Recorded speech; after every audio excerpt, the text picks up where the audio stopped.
Grace and peace. This is Chief Apostle Daniel Douglas with your daily devotion. I was asked a question a while back about transition.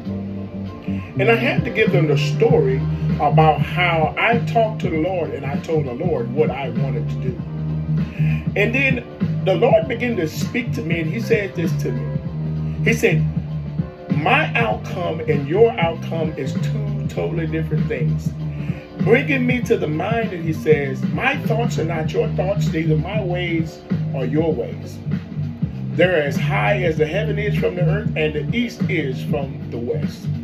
Sometimes, ladies and gentlemen, we have to trust God even in the midst of the time when we can't trace him. We have to learn how to lean and depend on him, even though the situation may not even be warranted for us to trust him, because it looks real bad from the outside.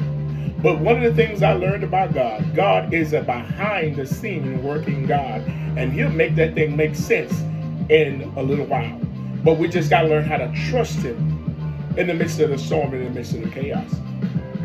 I began to understand in the midst of that conversation with him that God had already had a plan already set in place. And when we learn how to lose ourselves in the processes of God and not in the processes of the situation, God will make that thing work for you.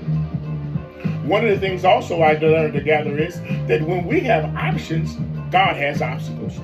I'm going to say that again because that blessed somebody. When we have options, God have obstacles. You do know you can make a hurdle for God.